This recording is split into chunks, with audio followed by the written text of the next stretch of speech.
Ce matin, je nous exhorte tous, nous encourageons à pouvoir manifester notre force. C'est le titre de mon message, Manifestons notre force. En effet, il est dit que la victoire qui monte de la terre, c'est la foi.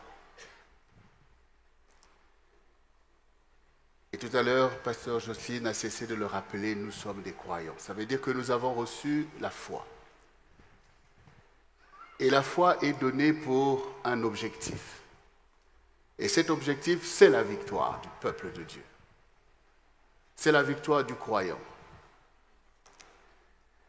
Et donc, nous avons besoin d'être dans cette victoire. Or, nous ne pouvons pas être dans la victoire si nous ne manifestons pas notre force. Pour qu'il y ait victoire, il faut qu'une force soit investie quelque part pour conquérir cette victoire. Parce que la victoire se gagne face à l'opposition, face à un ennemi qui se dresse contre les intérêts du peuple de Dieu, contre un ennemi qui vient pour ravir l'héritage du peuple de Dieu. Et donc la force est nécessaire. Manifestons notre force, c'est le leitmotiv qui doit accompagner l'Église. Et cette force, elle existe. Mais il faut la rechercher et la manifester. En effet, il est dit que les plus forts soutiennent les plus faibles. Cela veut dire qu'effectivement, il y a aussi la faiblesse sur la terre. Mais cette faiblesse, si elle demeure, c'est un préjudice, car le monde est un monde de violence. Et un peuple de Dieu n'est pas livré à lui-même parce qu'au milieu de lui, il y a forcément des héros. Des gens qui non seulement ont reçu la force, mais sont en maturité de manifester cette force. Et la manifestation de cette force ne doit pas être un acte égoïste, comme nous le voyons dans le monde. Les plus forts écrasent les plus faibles. Mais il n'en est pas ainsi pour le peuple de Dieu. Les plus forts doivent soutenir les plus faibles. Pourquoi? Parce que le peuple de Dieu doit être victorieux. Cette force doit donc être partagée. Celui qui est faible ne doit pas être délaissé à sa situation. Comme nos enfants ne sont pas livrés à eux-mêmes. Mais nous avons reçu la responsabilité de prendre soin d'eux alors qu'ils ne peuvent rien faire pour leur propre vie. Nous les protégeons. Dieu veut que la notion de peuple de Dieu puisse nous imprégner tous, afin que comme tu prends position pour défendre ceux qui sont faibles dans ta maison ou dans ta famille, que tu apprennes à prendre position en faveur de ceux qui sont faibles au milieu du peuple de Dieu, parce que c'est ton peuple, parce que c'est ta famille, au milieu de l'Église, parce que c'est là la maison du Seigneur dont tu es membre. Nous sommes donc membres les uns les autres, mais chaque membre a une position en faveur du corps. Nous avons dit dernièrement, nous y arriverons, we shall overcome. Nous, c'est-à-dire nous qui croyons en Dieu. Et comme nous savons que notre Dieu est là pour régner et qu'il règne dans la justice, donc il veut vaincre Satan qui est venu aussi sur la terre et qui lui aussi mobilise les impies pour dire vous êtes forts, alors écrasez les plus faibles parce qu'il sait que Dieu veut la justice et comme il vient contre la loi de Dieu, il veut faire régner la terreur sur la terre afin que les plus faibles soient misérables, écrasés et que des cris de douleur et de détresse montent toujours devant Dieu pour pouvoir... Le message que Satan veut envoyer, c'est que la terre, c'est un enfer, donc je règne. Or, nous avons vu la dernière fois que les anges, les séraphins, crient « Saint, Saint, Saint est l'Éternel ». La terre entière est pleine de sa gloire. Donc cette gloire doit être révélée. Et comme nous l'avons entendu tout à l'heure, Dieu veut agir en nous. Et Dieu est un Dieu de gloire. Donc cette gloire passe par chacun de nous. Selon l'appel que tu as reçu, à laquelle tu dois répondre, pour manifester dans le corps de Christ que nous sommes la force de Dieu.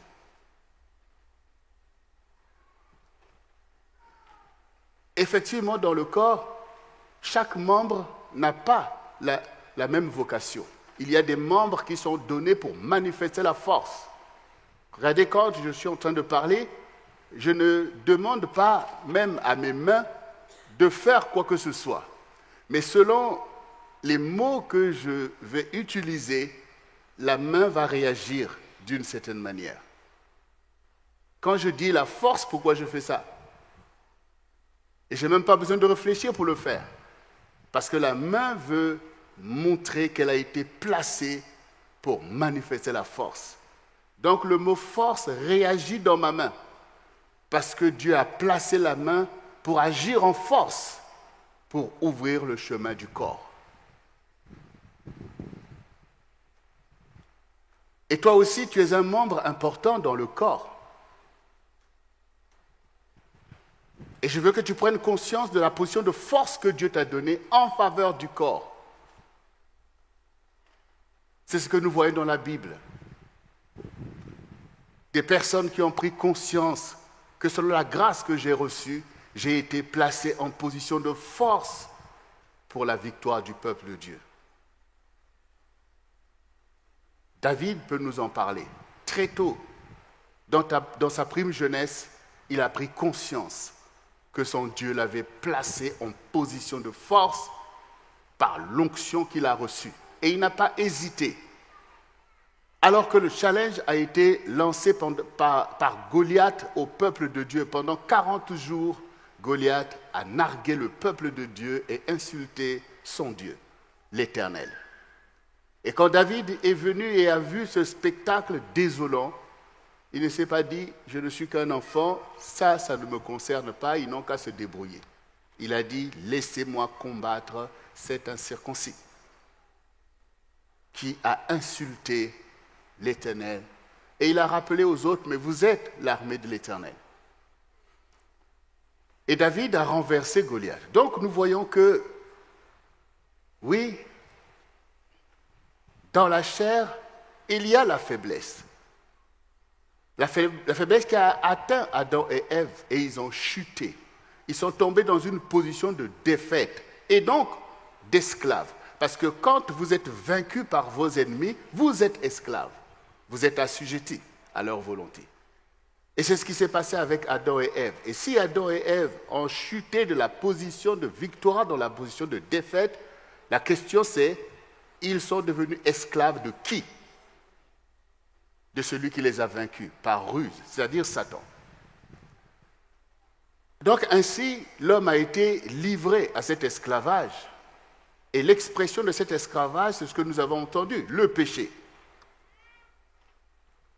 Parce qu'ils ont perdu cette position de sanctification, c'est-à-dire la position de la gloire de Dieu contre laquelle Satan ne peut rien faire.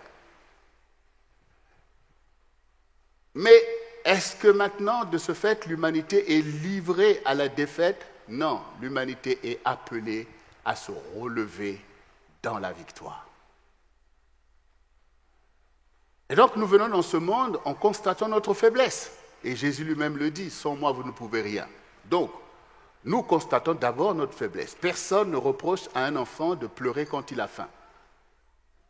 Personne ne reproche à un enfant de trembler quand il voit le danger.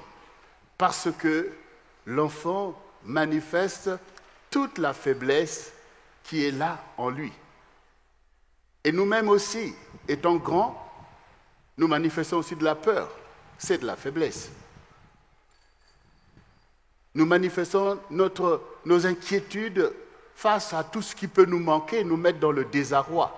Et cela peut devenir une grande incrédulité et qui manifeste aussi une grande faiblesse au milieu du peuple de Dieu qui tremble, qui recule, qui est ainsi parfois pillé, comme la Bible nous le fait constater. Et aujourd'hui encore, nous pouvons passer en revue nos réalités et voir que dans beaucoup de domaines, il y a la faiblesse et aussi la défaite et l'échec par rapport au challenge, par rapport à nos aspirations, par rapport aux promesses de Dieu, par rapport à toutes les paroles que Dieu nous envoie pour dire « vous êtes la lumière du monde ». Vous êtes la tête et non la queue. Donc ça veut dire que Dieu nous attend là où il nous attend, c'est-à-dire dans la victoire. Et donc nous pouvons constater que, voilà, c'est difficile. Et on peut le voir, que ce soit quand Pasteur Josy était en train d'exhorter, on peut voir, ou moi-même, ou tous les serviteurs, voir combien c'est désolant aussi de constater cette faiblesse du peuple de Dieu. Je n'arrive pas à prier, je ne peux pas jeûner. Quand tu entends ces paroles, connaissant la vérité de ce qui se passe, le zèle de l'ennemi à vouloir détruire, on sait que ces paroles, ce n'est pas des paroles qu'on peut négliger parce que c'est très dangereux. C'est très dangereux quand les enfants de Dieu ne peuvent pas prier. Il y a un grand préjudice. L'ennemi va faire main basse. Beaucoup de choses vont se passer. Quand on voit que le peuple de Dieu ne peut pas s'asseoir, suivre l'enseignement, persévérer dans ces choses, il y a un grand préjudice. Et de l'autre côté, les promesses sont là. Notre aspiration au bonheur, nous voulons tous faire de grandes choses. C'est légitime parce que Dieu déclare ces choses en notre faveur. Mais le mécanisme qui nous permet de rentrer dans ce qui est à nous peut manquer par tout simplement cette attitude de faiblesse par rapport aux grandes choses que Dieu met devant nous. Cette attitude de faiblesse par rapport à la foi, par rapport aux choses de Dieu. Et le temps que nous consacrons, comme disait Pasteur Jocelyne, à des choses qui sont la distraction. Que Satan fait mousser pour piller ton temps et te maintenir assujetti dans l'enfance spirituelle. Cela est vraiment grave, bien-aimé. Cela est grave. Alors si aujourd'hui, maintenant, nous pouvons être d'accord qu'aujourd'hui nous allons manifester notre force, elle est nécessaire. C'est maintenant. Notre force doit être manifestée. Ce n'est pas la faiblesse que nous allons manifester. Parce que c'est plus facile de manifester la faiblesse. De pleurer, de dire je ne peux pas, je ne veux plus, j'en ai assez. C'est facile de le faire. Mais ce n'est pas ce qui est utile. C'est de manifester ta force. Parce que cette force, l'ennemi redoute cette force. Cette force doit renverser l'opposition qui est devant toi. Cette force, c'est ce pourquoi l'Église est là. En effet, nous ne sommes pas là pour enseigner la faiblesse aux gens. La seule faiblesse que nous enseignons, c'est celle de sortir de la force du péché, c'est-à-dire des œuvres de la chair. Où tu es fort quand il s'agit de manifester les œuvres de la chair, le mensonge, l'intrigue, la malice. Ça, c'est la force du diable. Mais quand l'apôtre Paul dit « quand je suis faible, c'est alors que je suis fort ». Quand je suis devenu faible, parce que désormais, moi aussi, comme Christ, je ne rends pas le mal qu'on me fait.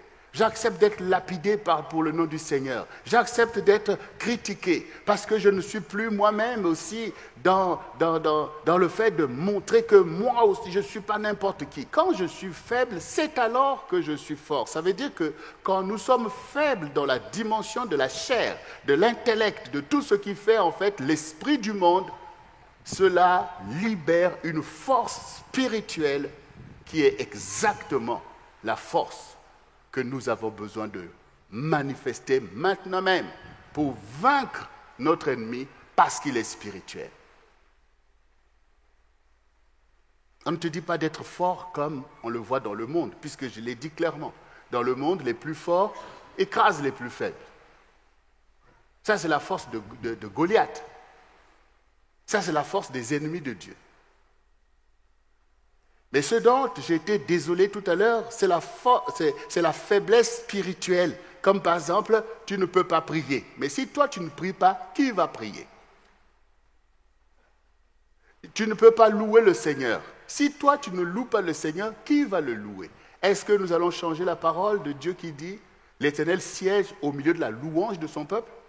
Et si nous voulons que Dieu prenne des décrets en notre faveur, il faut donc que nous puissions le louer, puisque c'est ce que la parole établit. Et si nous sommes faibles pour faire ça, comment nous pouvons rentrer dans l'identité du peuple de Dieu d'être un peuple victorieux? Donc on ne peut pas laisser cette faiblesse être manifestée. Nous devons au contraire faire que le peuple de Dieu soit fort spirituellement pour être dans des vérités bibliques et challenger ainsi le Seigneur pour établir notre force.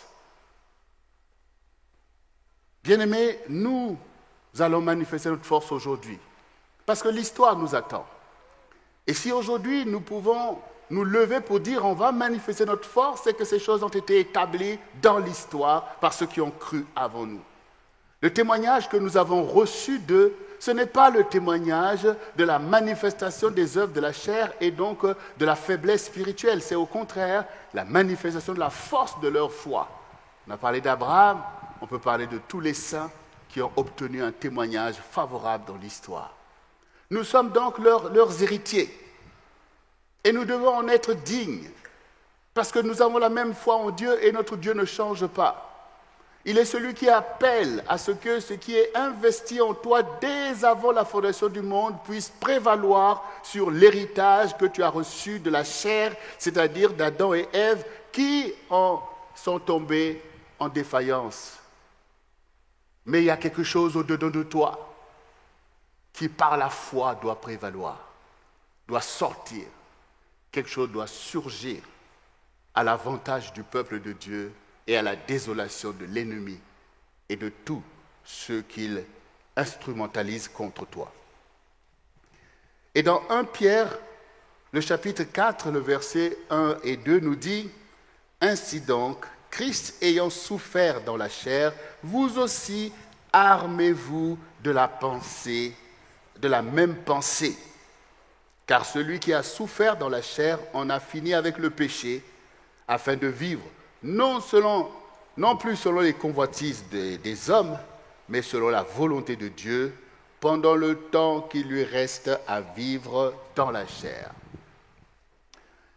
Armez-vous de la pensée de souffrir.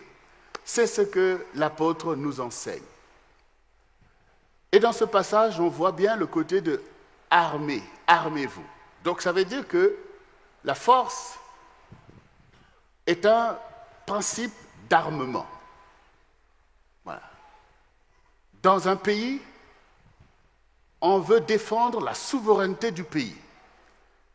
On comprend que ce pays doit créer un cadre pour l'émancipation du peuple qui sont les citoyens de ce pays. Et donc, on va prendre des personnes du milieu du peuple qui peuvent s'armer de la pensée de souffrir pour l'intérêt du peuple. Donc, ils sont enrôlés dans l'armée. Et donc, ce sont des personnes qui, au départ, sont comme chacun d'entre nous, mais qui entendent la cause du peuple et qui acceptent qu'une vie doit être donnée pour protéger un tel peuple et un tel pays. Et donc, ils s'avancent. Donc, à la base, c'est ton état d'esprit que Dieu veut transformer. Et quand maintenant ils avancent, bon, voilà, ils deviennent des soldats. Et il faut les armer. Il faut les armer parce que ce n'est pas pour jouer qu'on les fait venir. C'est parce qu'une guerre peut éclater, donc vous irez combattre. Première des choses, nous sommes armés dans la pensée. Et ensuite, les armes leur sont données. Et selon les armes et leur efficacité, une armée victorieuse va prendre place. Et si l'apôtre parle, lui, Paul, prenait beaucoup d'images pour montrer aux croyants quelle est leur vocation.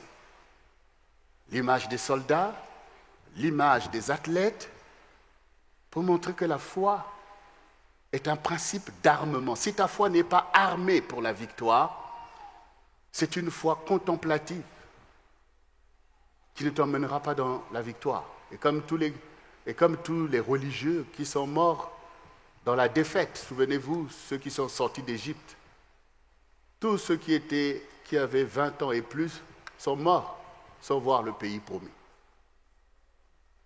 Parce que leur foi n'a pas été armée pour la victoire.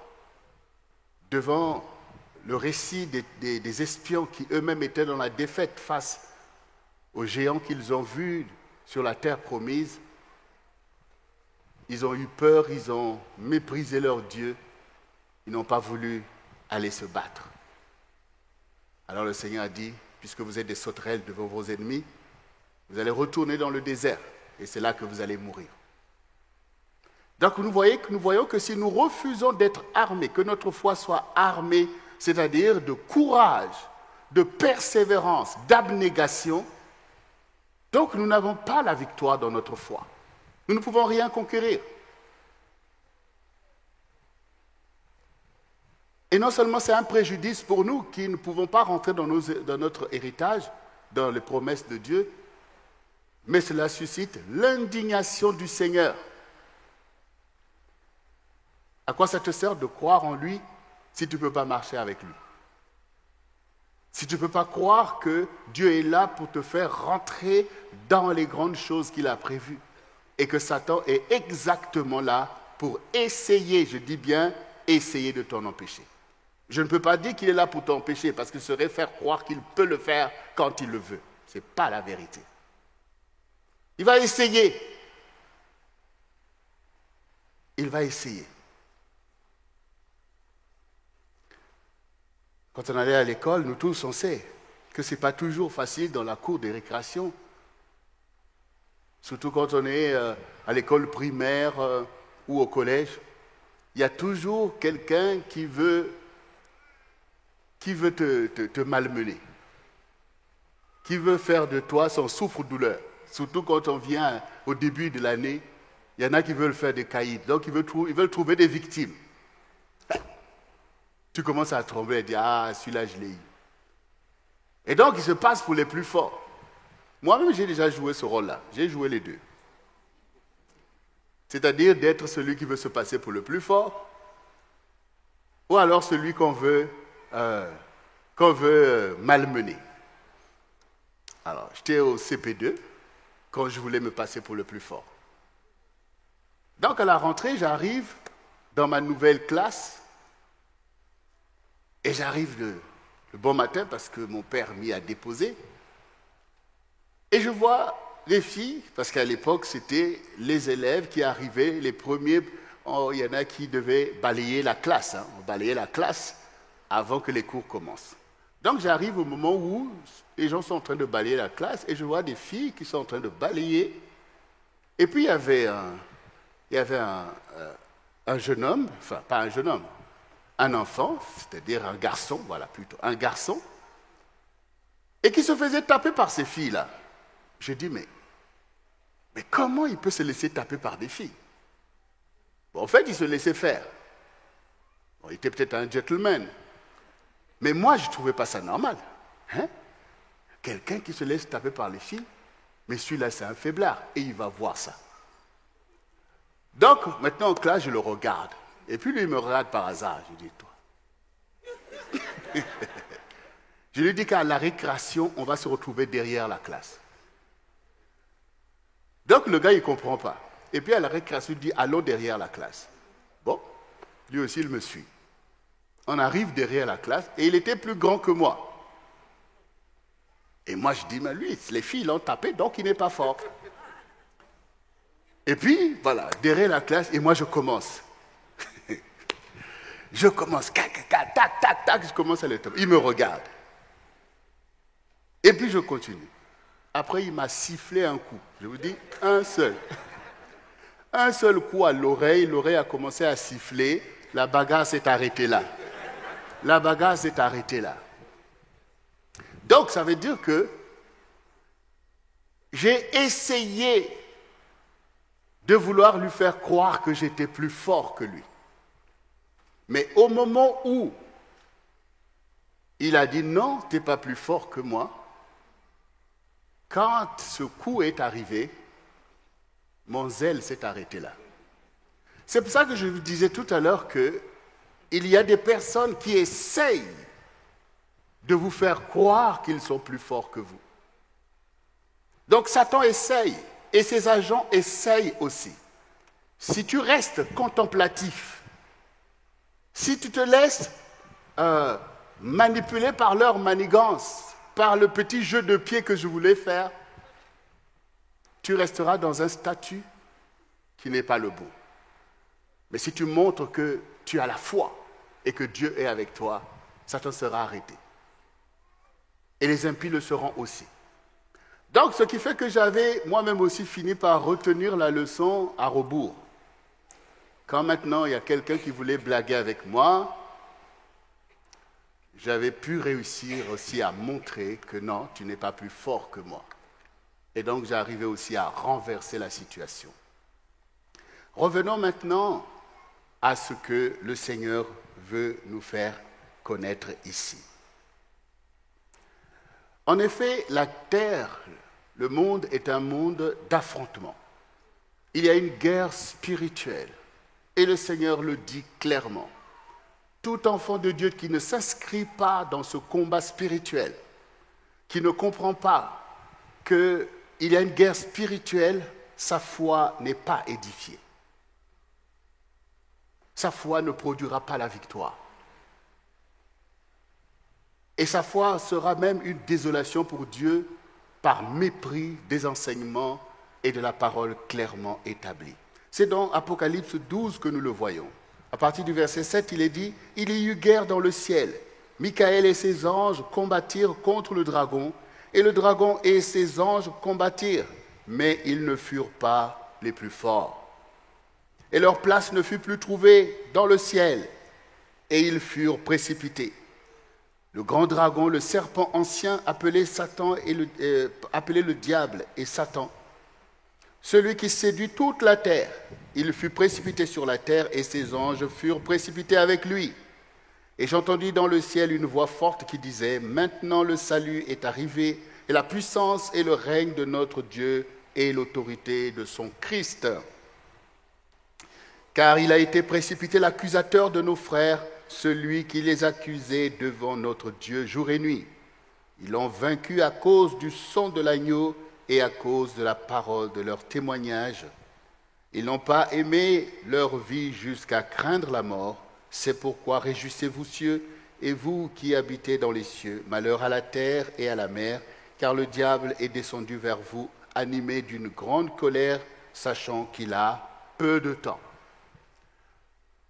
Donc effectivement, Satan et ses anges qui ont été précipités sur la terre sont animés d'une colère de destruction. Ils sont en colère contre Dieu et contre tout ce que Dieu chérit, c'est-à-dire toi, l'Église. Et de la même manière qu'ils ont eu du zèle pour combattre là dans le ciel et qu'ils ont été vaincus, ils ont conservé ce zèle aussi pour combattre. Ils veulent te combattre. Et ils ont besoin d'investir aussi des corps pour les armer pour combattre. Vous voyez, Satan et les démons vont armer des personnes pour combattre. C'est pour ça que vous pouvez voir des gens qui se lèvent contre vous, animés d'une haine, d'une colère farouche. Tu te demandes même, mais qu'est-ce que je l'ai fait? Non, tu n'as rien fait en fait. Mais Satan a fait quelque chose. Voilà. Satan a fait quelque chose. Des gens sont armés contre toi, contre ta maison, contre ta famille, contre tes intérêts. Il faut le voir. Ils sont armés, instrumentalisés par des esprits mauvais qui en veulent à toi. C'est le travail de Satan. Et surtout quand tu oses manifester la gloire de Dieu, tu es la cible. Tu es la cible. De la même manière que quand vous lisez la Bible, vous voyez donc comment le peuple de Dieu, que Dieu veut conduire, suscite de ce fait beaucoup d'ennemis qui se dressent et qui se lèvent pour venir contre ce peuple, parce que Satan voudrait maintenir sa position. Donc toi aussi, quand le Seigneur dit « toute arme forgée contre toi sera sans effet », Cela veut dire que ces armes ne sont pas faites pour jouer, c'est pour détruire, mais leur effet sera anéanti par ta foi. Pourquoi? Parce que Dieu aussi va t'armer. Oui. Dieu va briser ses armes. C'est ce que la parole dit. Que Dieu aussi fabrique le destructeur qui détruise les armes qui sont forgées contre toi. Mais ce que tu oublies, c'est que ce principe, Dieu va l'appliquer en toi, en fait. Il y a des anges qui nous accompagnent, mais ils nous accompagnent. Qui va être en première ligne? C'est toi, le héros de Dieu. Et les anges vont t'accompagner.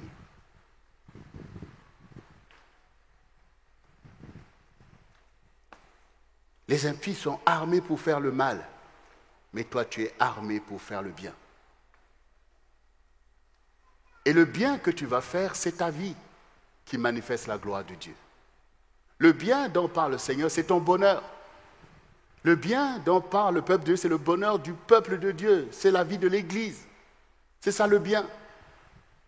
C'est l'accomplissement des promesses de Dieu. C'est le bien pour lequel nous nous armons à ce que cela puisse régner. Le bien dont Dieu parle, c'est la justice qui ne doit pas manquer. Mais cette justice doit être établie par ceux qui sont porteurs de cette justice, c'est-à-dire nous, les saints de Dieu. La sanctification, c'est la victoire. C'est le fait d'établir la sainteté à la place de la corruption dans laquelle le diable voulait te voir exister toute ta vie. On a dit ici que armons-nous de la pensée de souffrir pour en finir avec le péché. Parce que si ta foi n'est pas armée, tu ne pourras pas sortir du péché. Parce que Satan te contraint au péché. À la colère, à la violence, à l'impudicité et à toutes ces choses que tu fais. Que tu aies choisi ou pas, tu vois que tu es obligé de faire ces choses. C'est comme les esclaves. On les faisait faire des choses qu'ils n'avaient pas choisi de faire, mais ils devaient mener une vie qui leur était imposée.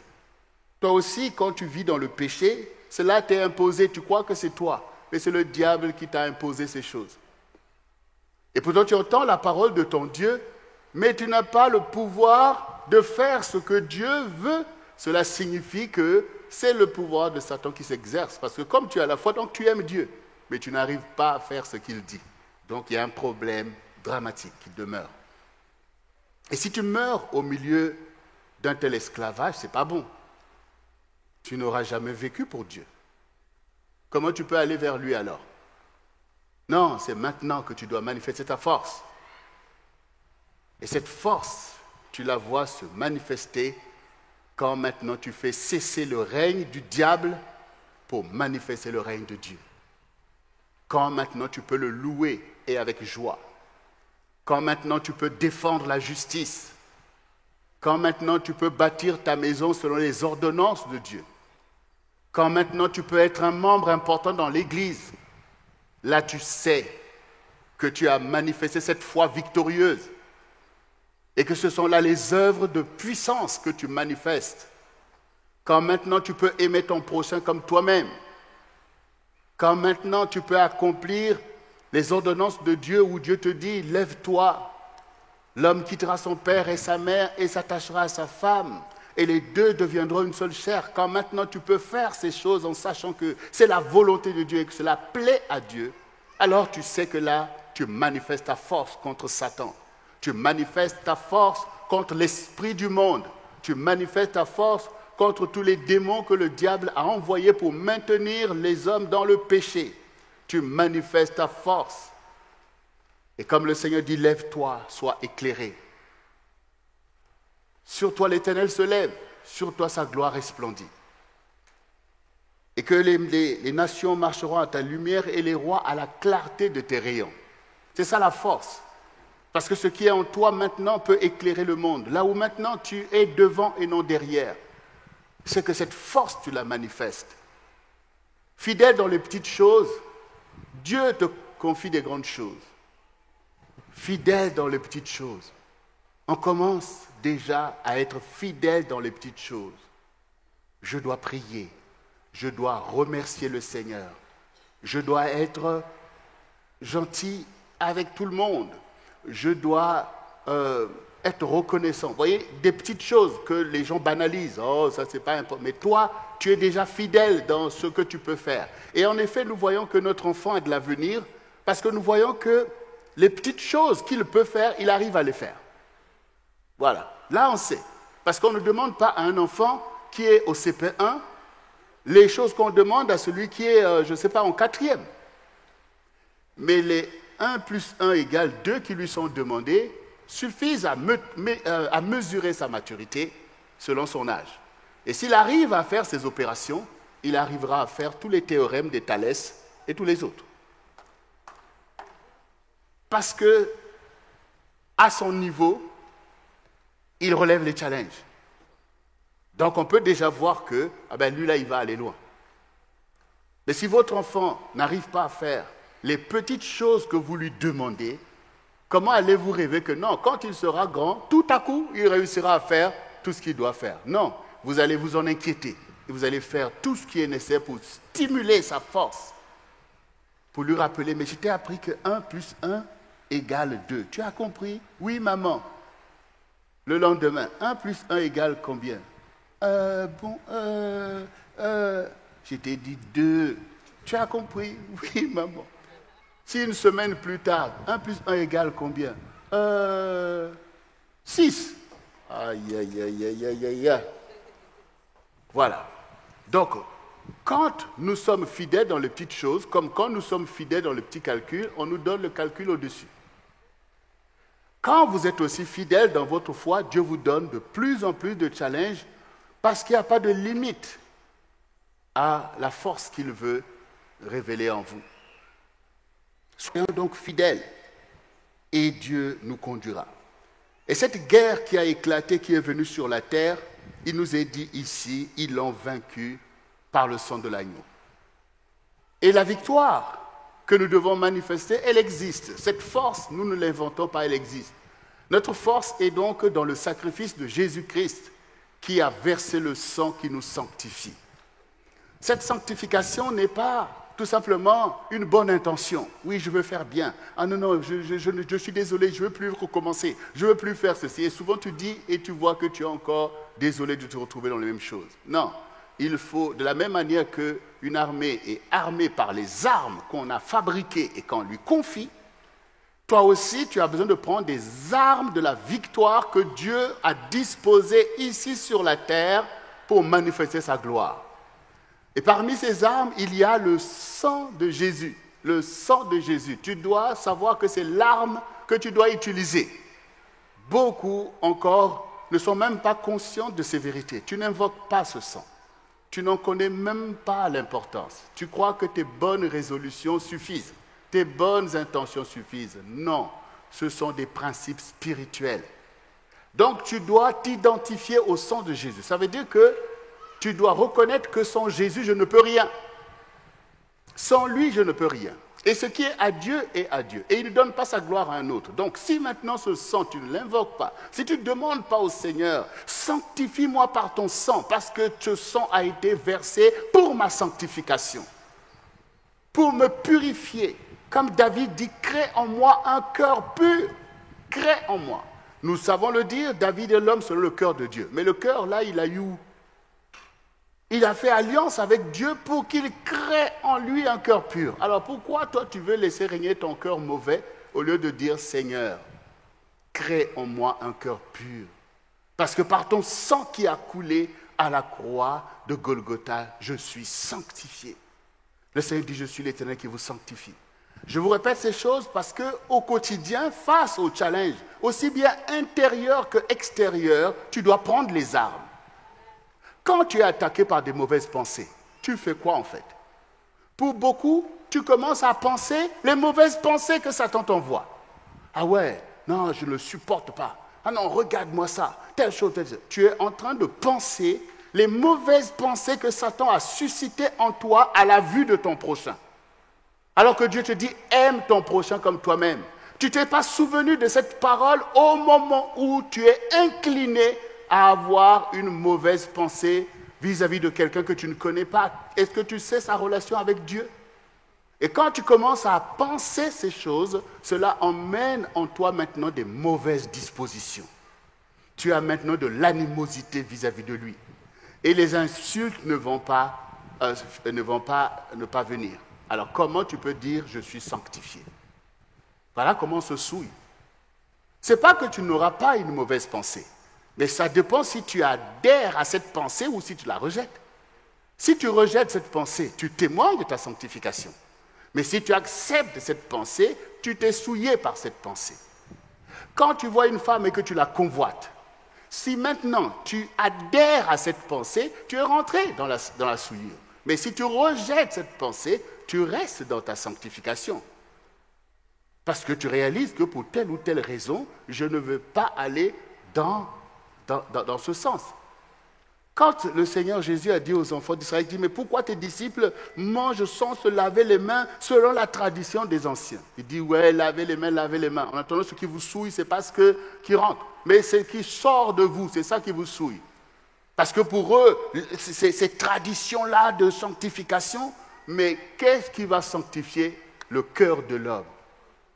Donc le Seigneur dit, mais veillez surtout à vos pensées. Veillez surtout à vos pensées.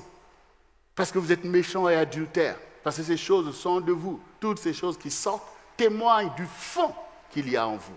Donc le challenge aussi, bien sûr, c'est bien d'arrêter déjà de poser des actes de péché, mais aussi important de sanctifier notre cœur, afin que notre cœur soit le siège du Saint-Esprit. Le temple dont on a rappelé tout à l'heure que le Saint-Esprit doit habiter en toi. Mais comment tu vas faire pour garder tes pensées pures, pour que l'Esprit puisse y régner? C'est que tu vas renoncer à toutes les mauvaises pensées, il faut les remplacer par les pensées à la gloire de Dieu. Aime ton prochain comme toi-même, c'est une ordonnance de ton Dieu pour dire n'accepte pas des pensées d'animosité vis-à-vis de ton prochain qui a été formé comme toi pour la volonté de Dieu. Donc on refuse ces choses. Comme on refuse de dire du n'importe quoi. Parce qu'on est enseigné, éduqué à manifester la force et non pas la faiblesse. Quand tu t'énerves, tu crois que c'est de la force. Oui, c'est une force brutale, une force impure. Mais quand tu te retiens, pour beaucoup, c'est de la faiblesse. Mais en fait, c'est une force spirituelle que Dieu recherche. Vous voyez comment on se sanctifie? On se souille par les œuvres de la chair, on se sanctifie par des vérités spirituelles. Non, je ne veux pas parler parce que je ne sais pas comment Dieu est positionné dans cette affaire. Voilà. Donc, je vais parler quand une parole de justice me sera donnée. Parce que le Seigneur dit aussi, est-ce en vous taisant que vous rendez la justice? Donc, ça veut dire, vous devez parler, mais une parole de justice. Une parole qui soit conforme à l'enseignement. Et quand je ne sais pas, je préfère m'abstenir. Parce que je ne suis pas là en train d'alimenter les conflits du diable. Je ne suis pas là en train de me vautrer dans les choses du diable. Oui, mais je suis en train de chercher quelle est la volonté de Dieu dans cette affaire. Soit que je parle, soit que je ne parle pas. Mais je ne veux pas parler en vain. Voilà. Parce que Satan, il veut te contaminer. Voilà. Il veut te contaminer. Et il va toujours envoyer les gens pour te faire entraîner dans les choses que tu n'as pas choisies. Les gens qui seront là pour dire, oui, mais comment tu peux accepter ça? Comment tu veux... Ce n'est pas Dieu qui les a envoyés. Parce que Dieu n'instrumentalise pas de cette façon-là.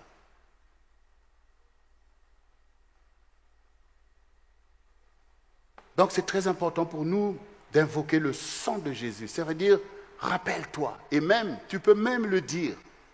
Le sang de Jésus, quand tu vois qu'il y a des influences qui commencent à monter en toi, tu invoques le sang de Jésus dans mes pensées, le sang de Jésus dans mes désirs, le sang de Jésus. De le dire va déclencher des choses spirituelles que tu ne maîtrises pas, mais qui obéissent à la vérité, aux dispensations de Dieu. Le fait de faire référence au sang de Jésus quand tu te sens envahi par des mauvaises pensées va agir en fait.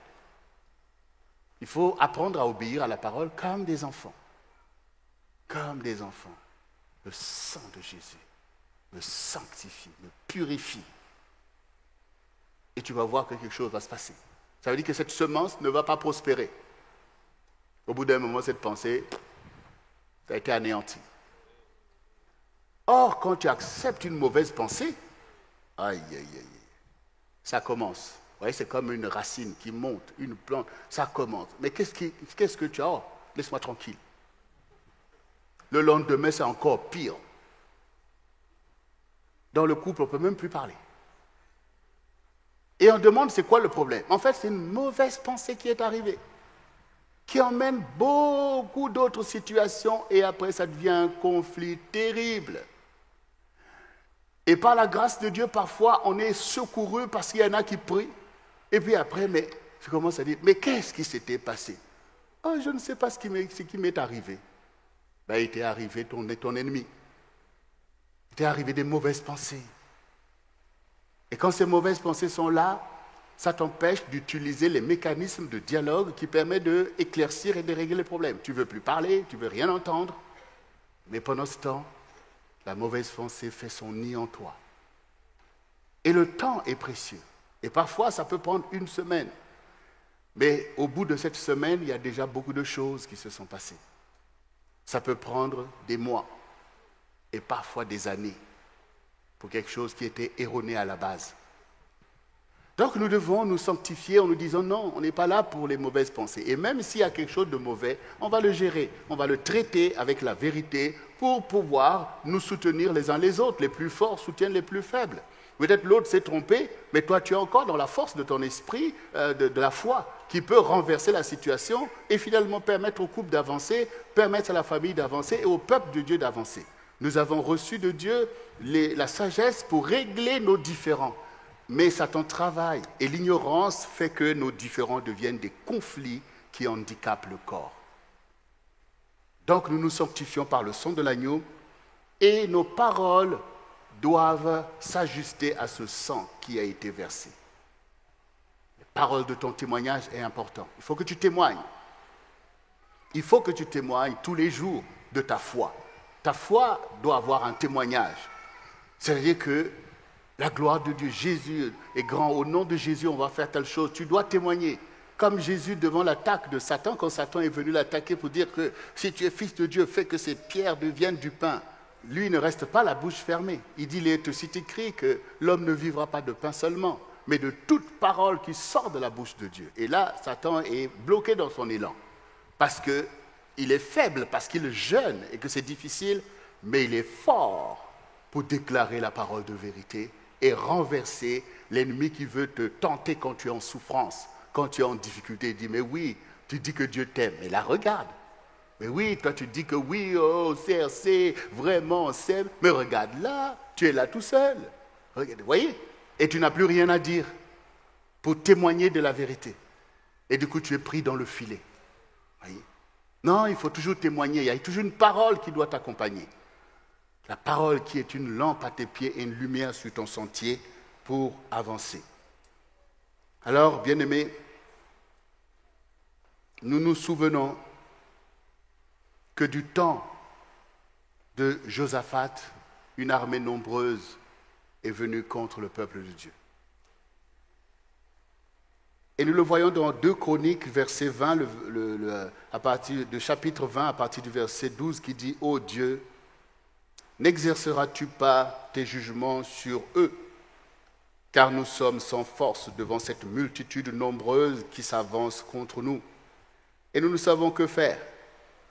Mais nos yeux sont sur toi. » Tout Juda se tenait debout devant l'Éternel, avec leurs petits-enfants, leurs femmes et leurs fils.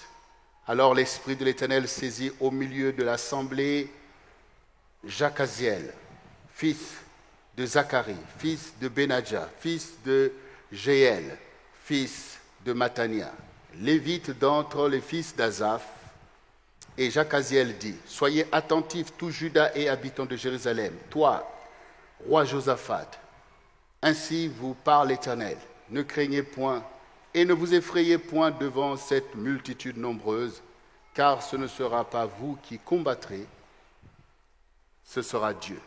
Demain descendez contre eux, ils vont monter par la colline de Tits, et vous les trouverez à l'extrémité de la vallée, en face du désert de Jéruel.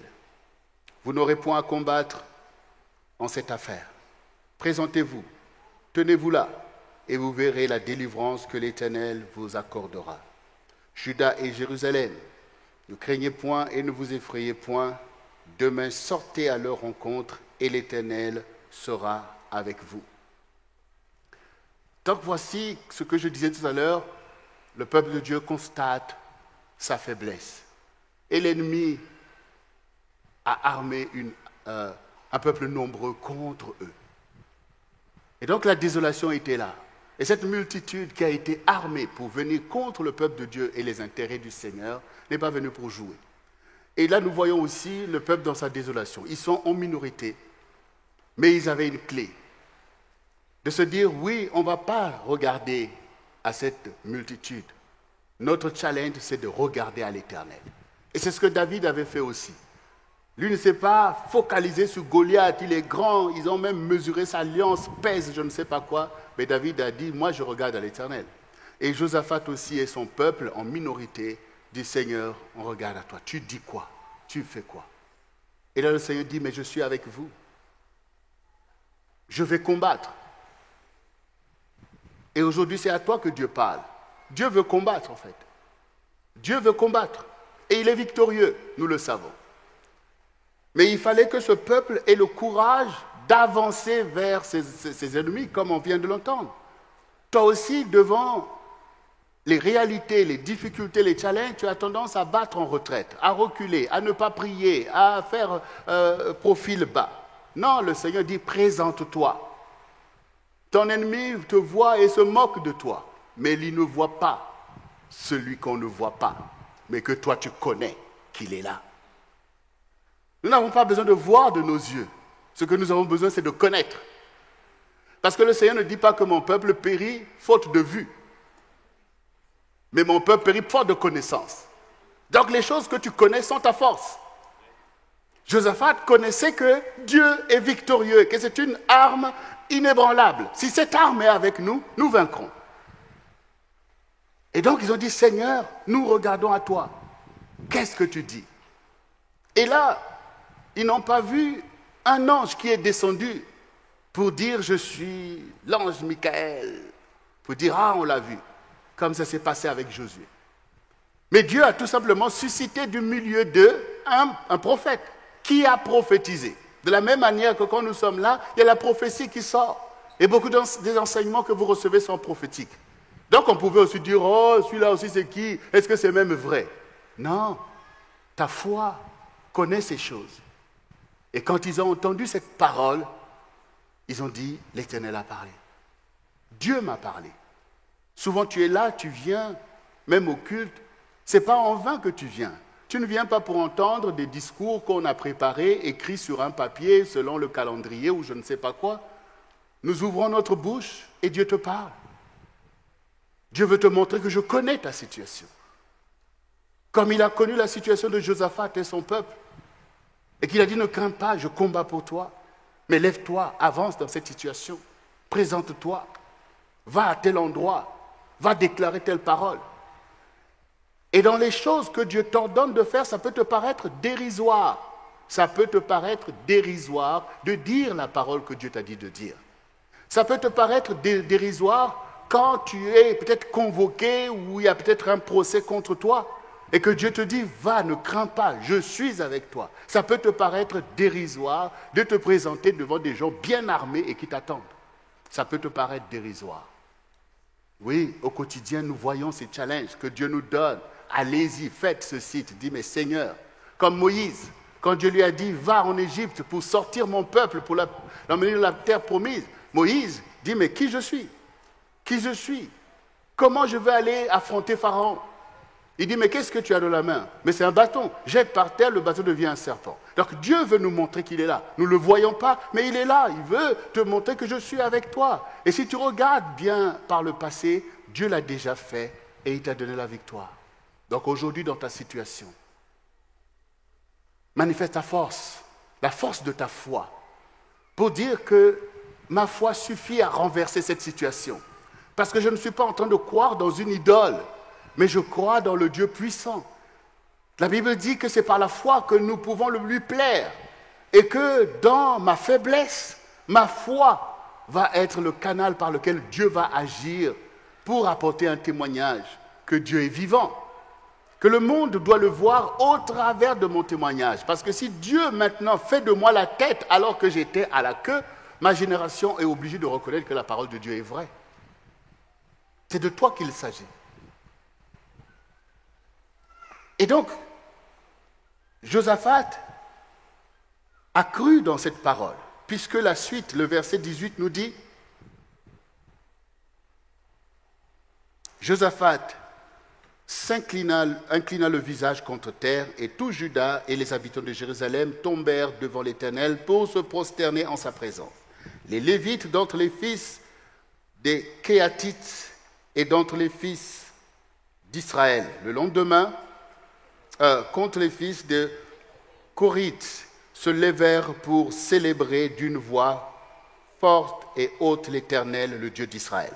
Le lendemain, ils se mirent en marche de grand matin pour le désert de Tekoa. À leur départ, Josaphat se présenta et dit, « Écoutez-moi, Juda et habitants de Jérusalem, confiez-vous en l'Éternel votre Dieu et vous serez affermis, confiez-vous en ses prophètes et vous réussirez. » Puis, d'accord avec le peuple, il nomma les chantres qui, revêtus d'ornements sacrés, marchant devant l'armée, célébraient l'Éternel en disant, « Louez l'Éternel, car sa miséricorde durera toujours. » Au moment où l'on commençait les chants et les louanges, l'Éternel plaça une embuscade contre les fils d'Ammon et de Moab et ceux de la montagne de Séhir, qui étaient venus contre Juda, et ils furent battus.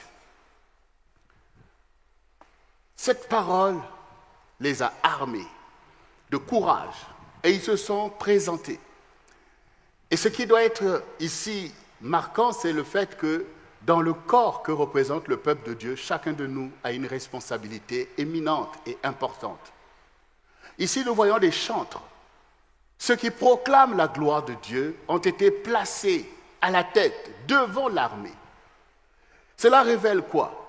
Mais cela révèle la force que tu as en tant que chantre, en tant que musicien, pour faire éclater la gloire de Dieu. Ça veut dire qu'en chacun de nous, nous avons un dispositif qui permet d'aller libérer cette gloire de Dieu qui remplit la terre par ta voix, parce qu'elle est consacrée à l'Éternel.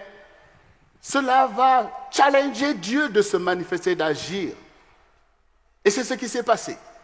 Alors, la question, si maintenant le peuple de Dieu qui a écouté le prophète se dit « Ah non, c'est compliqué, ils sont trop forts que nous, voilà, on va rester là. » Et ce peuple marchait contre eux. Et si ce peuple maintenant était venu pour dire « Allez, on va écraser, on va brûler Jérusalem », est-ce que l'embuscade de l'Éternel se serait manifestée? Vous savez vous-même que non. Vous savez vous-même que non.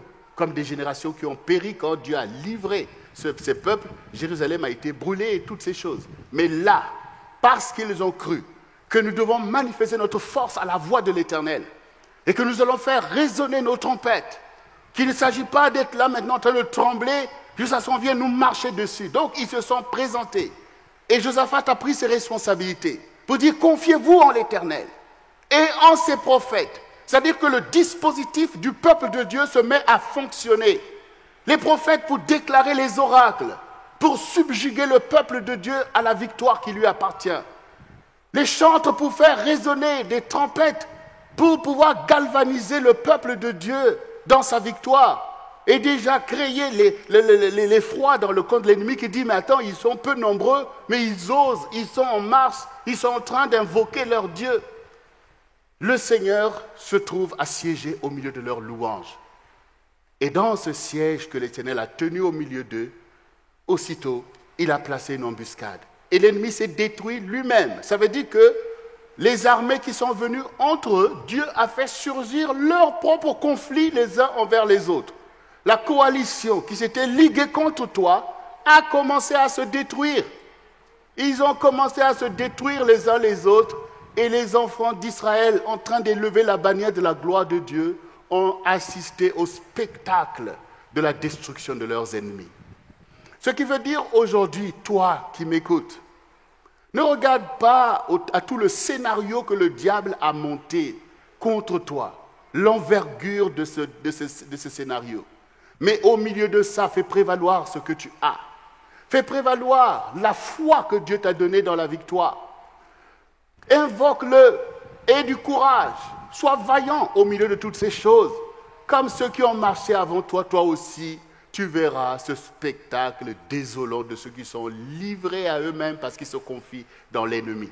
Tu verras comment la main de Dieu va combattre pour toi. Comment la main de Dieu va combattre pour nous. Mais ce qui importe pour nous maintenant, puisque nous savons que nous avons la victoire, c'est de nous mettre en ordre de marche, chacun à sa place. Les prophètes à leur place, les évangélistes à leur place, les chantres à leur place. Nous devons être un corps qui marche, parce que Dieu marche. Souvenons-nous ce que Jésus a dit la dernière fois. Je vous ai donné le pouvoir de marcher sur les serpents, sur les scorpions, sur toute la puissance de l'ennemi.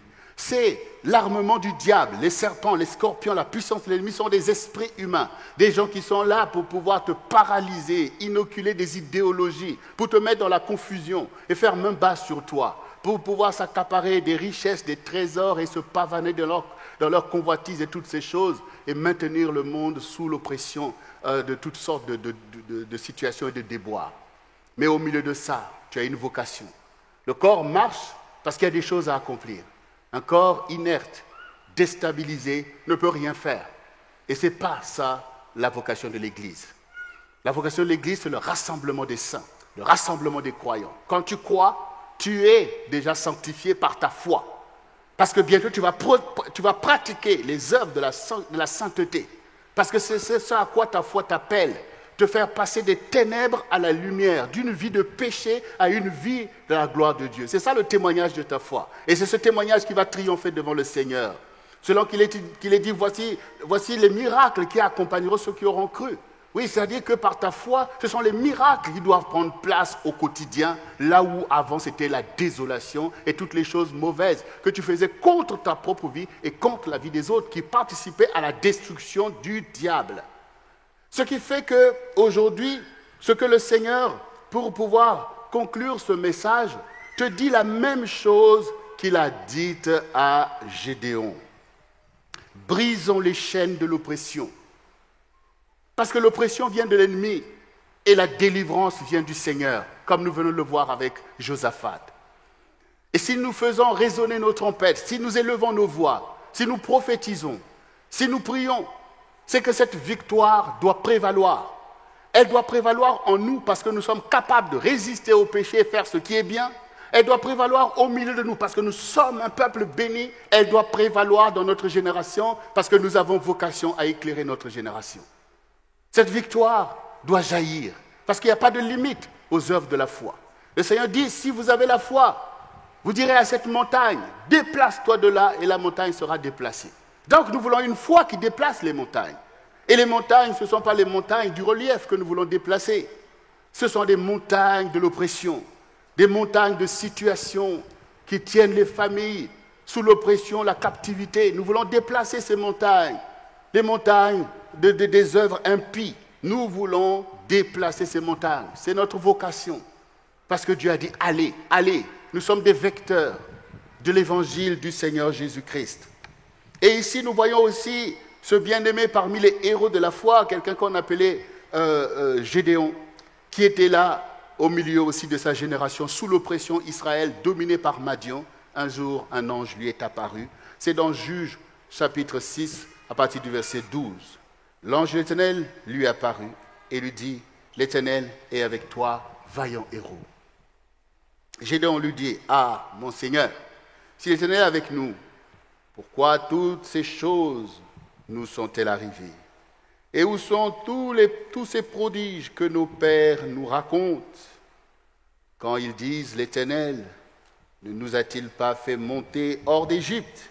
Maintenant l'Éternel nous abandonne et il nous livre entre les mains de Madian. L'Éternel se retourna vers lui et dit, va avec la force que tu as et délivre Israël de la main de Madian. N'est-ce pas moi qui t'envoie? Gédéon lui dit, ah mon Seigneur, avec quoi délivrerai-je Israël? Voici ma famille est la plus pauvre en Manassé et je suis le plus petit de la maison de mon père. L'Éternel lui dit, mais je serai avec toi et tu battras Madian comme un seul homme. Gédéon lui dit, si j'ai trouvé grâce à tes yeux, donne-moi un signe pour montrer que c'est toi qui me parles. Bien-aimé, va avec la force que tu as. Va, ça veut dire que nous avons quelque chose à faire dans l'histoire. Va, ça veut dire que nous avons un ministère qui a une vocation évidente pour un réveil spirituel qui doit atteindre notre génération, pour sortir même l'Église de la vallée des ossements, pour sortir les croyants d'une foi inerte, pour réarmer le peuple de Dieu selon la foi qui va conquérir les promesses de Dieu. Va, ça veut dire ne reste pas là dans le statu quo, ne te laisse pas avoir par toutes ces situations qui veulent te maintenir dans une condition de détresse. Va veut dire lève-toi et marche. Va veut dire croire dans les promesses de Dieu. Va veut dire croire que ta vie mérite plus que ce que tu es en train de vivre. Va, ça veut dire nous sommes en marche pour conquérir, pour faire quelque chose. Et le Seigneur est là. Il y a un temps où Dieu se lève parce qu'il veut faire cesser l'orgueil de l'ennemi. Il y a un temps où Dieu a entendu le cri de détresse de son peuple. Il y a un temps où le Seigneur veut expier le péché de son peuple et veut encore révéler sa gloire. Donc, va avec la force que tu as, veut dire que dans ta détresse, tu es désarmé. Mais il y a une force en toi. Et cette force doit se manifester. Gédéon aussi a fait prévaloir sa faiblesse. Ah, mais ma famille est la plus petite en Manassé, la plus pauvre. Je suis le plus petit. Donc, voilà la faiblesse, comme nous l'avons dit depuis le début. Mais le Seigneur a dit, va avec la force que tu as. Et la force que tu as, c'est la foi que Dieu t'a donnée. C'est cette foi que Dieu va utiliser. Et il dit, je suis avec toi. Mais sans cette foi, tu ne pourras pas. Et on sait que Gédéon a demandé des signes parce qu'il se dit, le challenge est grand. Dieu ne joue pas.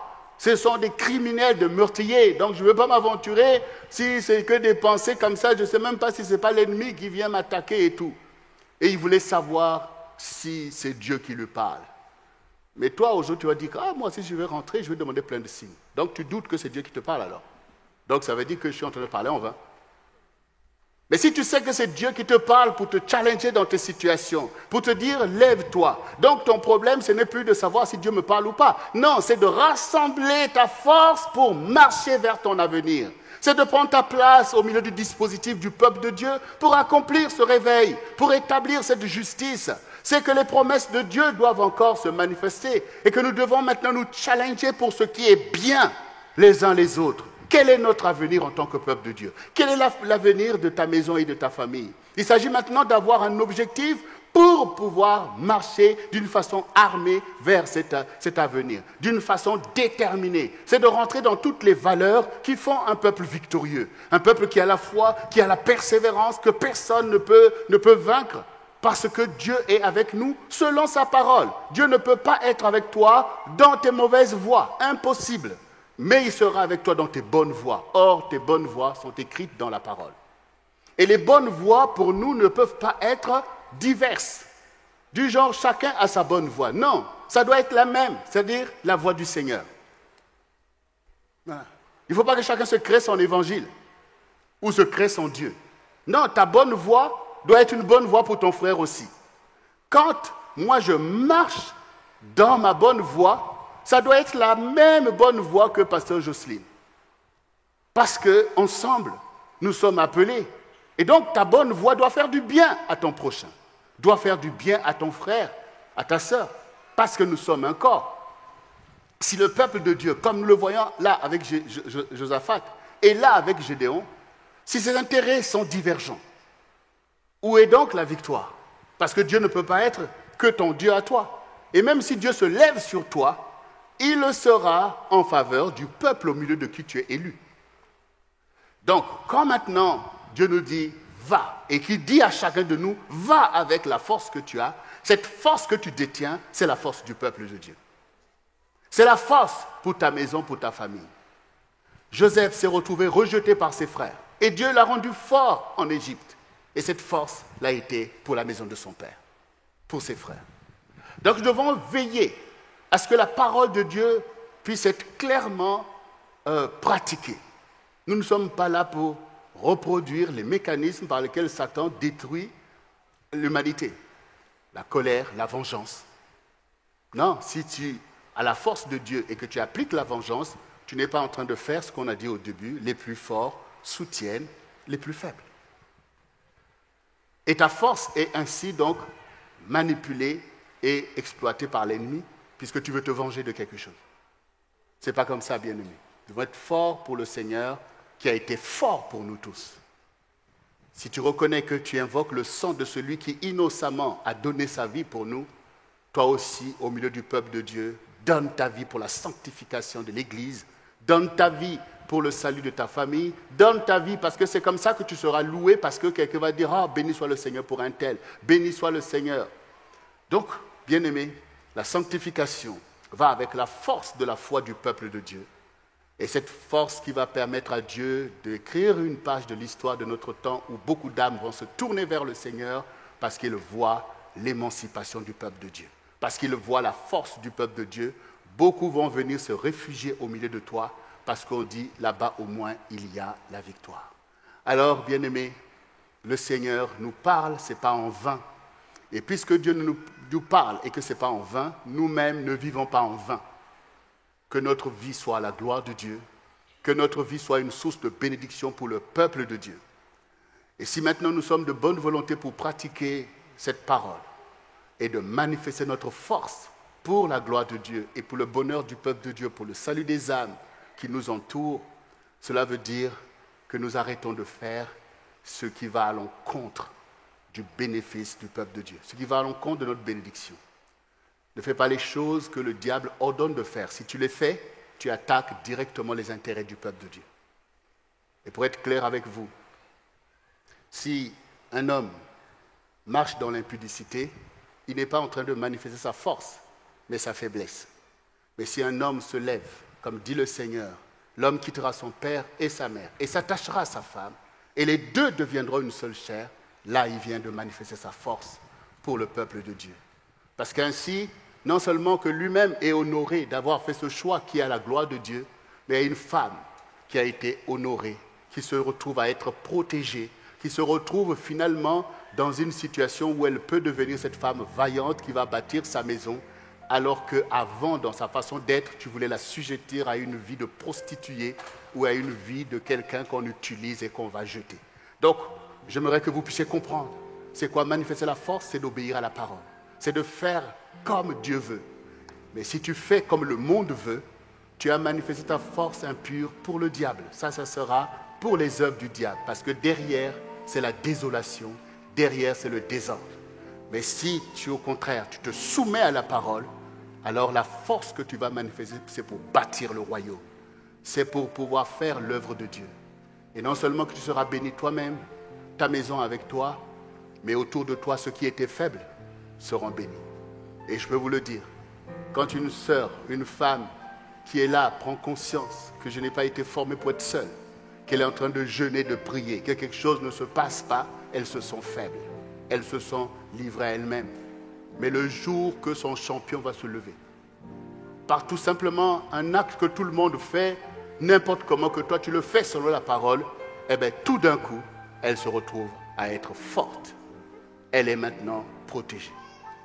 Quand j'ai rencontré mon épouse, pasteur Jocelyne, elle est devenue forte par le fait que quelqu'un s'est levé pour être comme un rempart et lui permettre de bâtir sa maison, lui permettre d'être cette femme vaillante.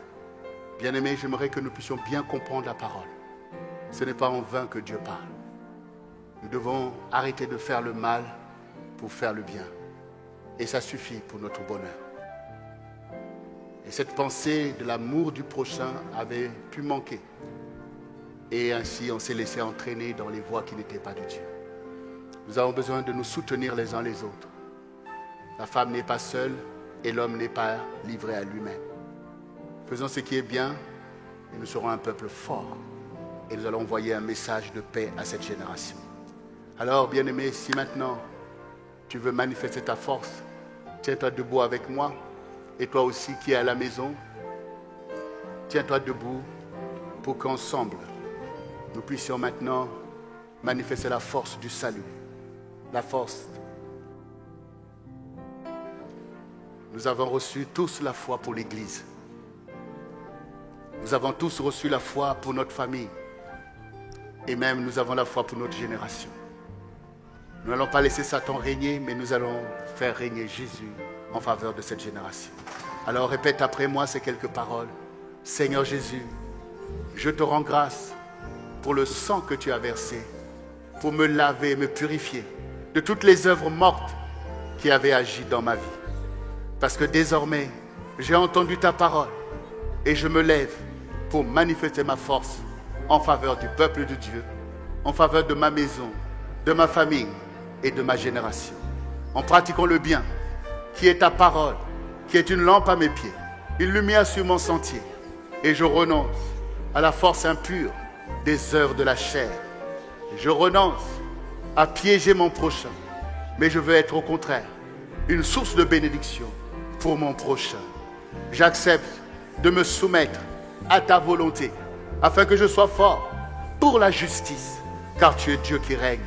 Tu as donné ta vie, Seigneur, afin que la parole de mon témoignage puisse s'élever devant toi. Les choses anciennes sont passées, et je suis désolé chaque fois que j'avais manifesté les œuvres de l'ennemi, chaque fois que j'avais agi d'une façon brutale, là où j'avais utilisé ma force pour écraser les plus faibles. Je te demande pardon. Je suis désolé et je suis confus, Seigneur. C'est pourquoi aujourd'hui, je saisis ta parole pour me réformer en moi-même, afin de marcher désormais dans tes voies saintes, dans tes voies de lumière. Seigneur, arme-moi maintenant même de la pensée de souffrir pour le peuple de Dieu, pour ma maison, pour ma famille, en faisant ce qui est bien, en faisant le don de soi de ma vie, Seigneur, afin que ma vie, Seigneur, puisse accomplir sa destinée. Me voici, Seigneur. Fais de nous le peuple de Dieu, que nous soyons les uns avec les autres, marchant ensemble avec le même intérêt d'accomplir ta volonté. Nous ne sommes pas contre, nous ne sommes pas les uns les autres, tournés contre les autres, mais nous sommes ensemble, les yeux fixés sur toi, comme Josaphat et son peuple ont gardé les yeux fixés contre toi et leurs ennemis ont été détruits. Désormais, Seigneur, nous regardons tous à toi et nous nous tenons les uns les autres pour marcher dans l'intérêt du royaume de Dieu. Que ton évangile soit en nous maintenant même et fais de nous, Seigneur, une lumière pour notre génération. Que ton œuvre soit vue en nous, Seigneur, car ce n'est plus nous, mais toi en nous, Seigneur, afin que cette génération soit sauvée. Parce que tu as livré Satan sous nos pieds avec ses cohortes démoniaques et tous ces impies qui le servent. Nous sommes victorieux, comme David a été victorieux et tous les saints l'ont été. Comme Pierre, Jean, Jacques ont été victorieux parce que nous sommes ton Église. Nous acceptons maintenant même de relever le challenge de notre foi et d'établir le royaume au milieu de notre génération. Merci Seigneur pour ton amour, ta bonté. Toi qui marches devant nous et qui ferme notre marche. Tu es l'Éternel qui nous établit dans l'accomplissement de tes promesses. Et tes miracles nous accompagnent, Seigneur. Car désormais nous ouvrons notre bouche pour libérer les oracles de l'Éternel. Et que les miracles de notre Dieu puissent ouvrir notre chemin au quotidien. Afin que ce monde voit que notre Dieu n'est pas une idole, mais c'est le Dieu vivant, créateur du ciel et de la terre. Toi qui règnes pour l'éternité, Seigneur Jésus-Christ, sois glorifié dans nos vies, au milieu de l'Église et de la Sainte Assemblée, au milieu du centre du réveil chrétien.